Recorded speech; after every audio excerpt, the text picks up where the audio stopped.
And, frankly, I think it's also just kind of keeping ourselves in a positive frame of mind, especially if you end up pursuing music as a profession. A lot of that is very stressful. I mean, it's a weird business in terms of how you find your niche in it, and it's very competitive, and so there are times you win some, you lose some, and the lose some part never really feels good. And so I think doing things that kind of feed the good part of your psyche are important, time with family and friends, making sure you have that time, and it's not only about being locked in the room with the trumpet. I think all these things are crucial for having the best state of mind you have. I think the better you're going to play. And I think part of that comes down to just how you respond to the instrument, how you feel when you pick up the instrument. If you're enjoying yourself and you're actually having fun practicing, you're going to have a more productive practice session, right? I mean, all of us have probably been in classes, some of you more recently than others, where you're sitting in a class and you're like, this teacher's kind of a drag. And never in band, of course, never in band, right? Let's say, like for me it was math class, I always got in trouble, I got thrown out of my math class, I shouldn't tell you that. But I was not always, some of my classes I was, especially you guys, you didn't hear that. But I would sit there, if the teacher was particularly boring, I'm sitting there going, I just really don't care. Well, how well am I going to do in that class? Unless I have some kind of an aptitude that's been developed a long time before in other classes, and I just have to think about it, it's not going to work, right? And so it's the same thing with music. If you're not, learning is largely an emotional process, and it's not purely intellectual. So if you're having fun and you feel like, hey man, just like say you like doing some kind of games, whether it be video games or crossword puzzles or whatever it is, if that's enjoyable to you and you can get in that same frame of mind when you're practicing, like I'm just working on kind of some fun problem solving, you're probably going to have a nice productive practice session. But if you're getting angry at yourself, or you want to throw the trumpet out the window, I remember those feelings very vividly. They sometimes come back on occasion. I always put it down. I'm like, man, this is not a good frame of mind to practice. It's got to be positive. You've got to be engaged. And fortunately, a lot of that engagement comes from away from the trumpet. Being away from the trumpet, and what you're doing when you're away from the trumpet allows you to come back to it and feel like, all right, I'm ready to actually learn and enjoy myself. Part of it has to do with how you practice too. I have there's one student, Sebastian, who's a really remarkable student in the studio. He's very, very, very naturally musical guy, and he's got great ears, perfect pitch, and he seems to love just figuring things out by ear. So he'll some of the concertos I've recorded, he'll like just learn it by ear and he'll send me a video of himself playing it. Look what I did, And I'm like, I realized pretty quickly, it's like he needs that kind of playing to feel happy. For him, so if it's all the lip slurs and the articulation exercise and the Clark studies, he's gonna check out. So I told him, good, you need to do that other stuff, but give yourself a certain amount of time every day, just kind of mess around with it and kind of having fun. So the pure joy of learning stuff and discovery is part of his practicing, and the rest of it is kind of nuts and bolts, getting the work done. And because he's given himself that license to just have fun, he feels more engaged and feels more positive about what he's doing. So it's a great question. It allowed me to ramble on for a long time. Very applicable to high school age kids too, because you want to pass your test, you want to get the district band and then all state band, so it's like work. So, are you having any fun? No, not really. This is the fun thing. This instrument, this is our fun time, so you have to balance it out somehow in your brain. There are also ways to make the nuts and bolts stuff fun. Like for me, I still keep a practice journal to this day. And I'll put down how fast I can execute these things. Like what tempo am I doing this exercise? And for me, it's fun to be able to say, hey, I've got this going so well now, I can put it up a click. All right, I can put it like, I have a little code there, little letters I put to say when it's ready. If I put a G by it, it's good and it's ready to go. That's why it makes it kind of like a game. And so all of my practicing has a little bit of that kind of structure to it. And I also do stuff that I find fun too, a little bit like with Sebastian. In my case, it's typically taking jazz tunes the keys are not written in, and in particular more challenging keys, and playing through them and improvising over them. That's both fun and it's good for my musicianship, as it is for Sebastian, because when he does this kind of work, he's developing his ears and sense of structure and musicianship. And So usually the things you'll do that you find to be fun on the trumpet will also be good for you music, unless you're just trying to play double C's all day, which I do not recommend. Yeah. That's the fun part. Yeah, but I hope that kind of answers the question, is kind of both, you know, how to engage hopefully while you're playing and to have some ways to do that when you're not, you know, it's a very important point. Any other questions? Do you prepare differently for a jazz setting and for a classical setting? As a performer, Yeah.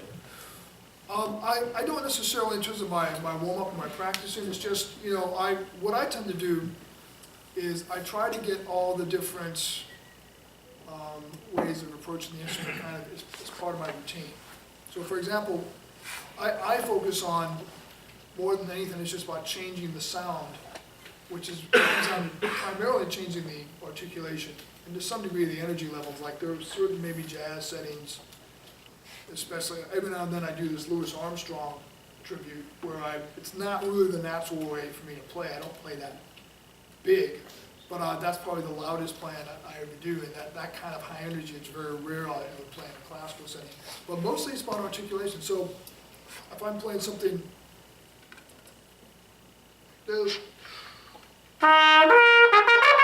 sorry.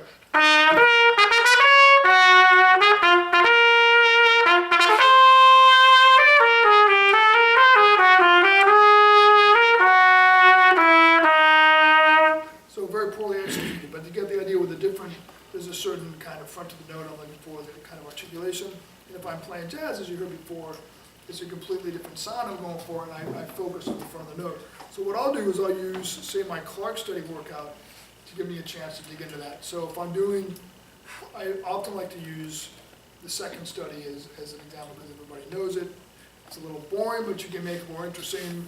So if I'm choosing something like F sharp, which has a little more third finger challenge, I'll do it slurred first. I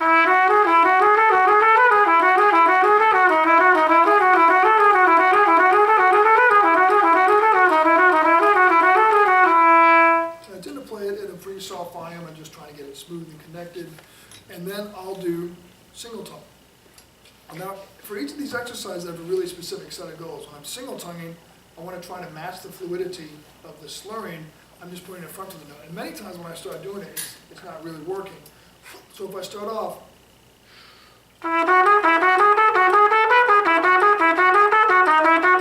if it feels like it's a little choppy, I'll sometimes go, I'll trade beats slurred and tongued.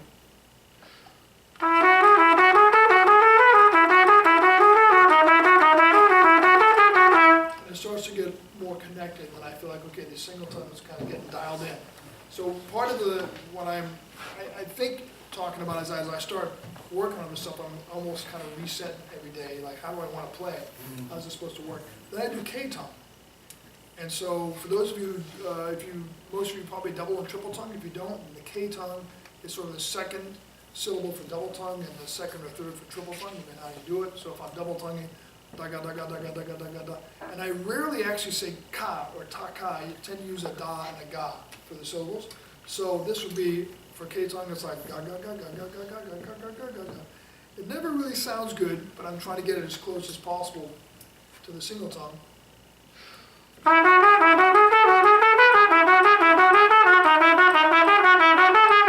Same kind of thing I might alternate, da, da, da, da, da, da, da, da, da, da, da, da.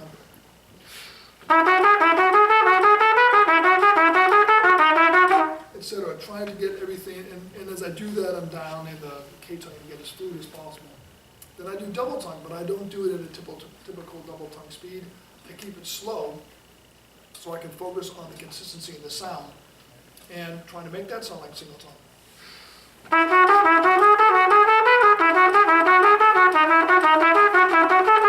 Same thing, da da da da da da da da da da da da da da.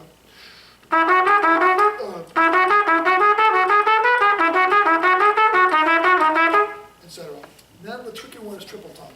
So I do triple tongue, and so obviously it's a duple exercise. It's going to rhythmically confusing at first.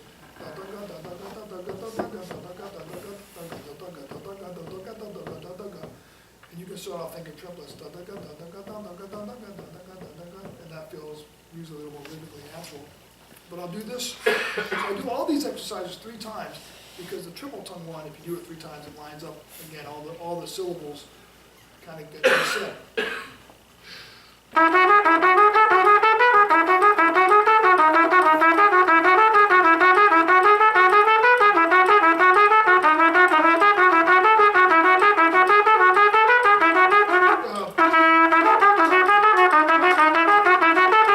Sorry, I think the jet lag started to kick in.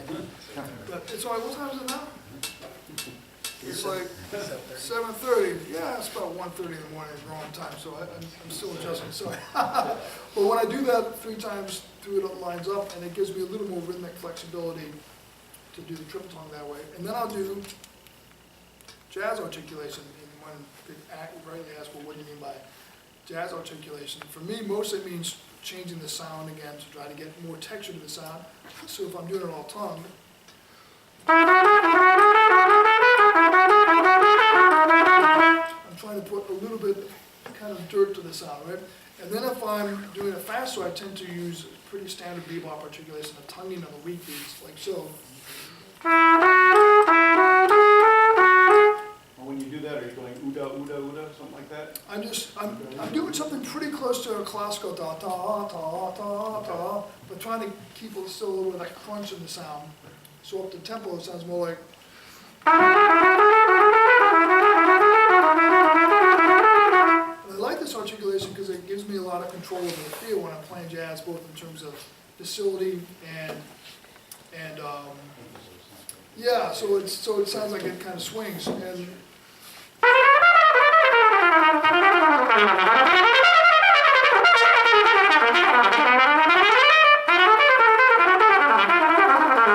It almost gives a slight, almost a bit of illusion, like every note is lightly tongued. Yeah. Because of the way the strength of the beat is perceived by the ear, and there's actually the weak beats that are getting a little bit of a tongue stroke. Yeah, exactly. So because of that kind of practicing, I find that it's really easier to switch, and I don't have to think too much consciously, too consciously about what I'm doing.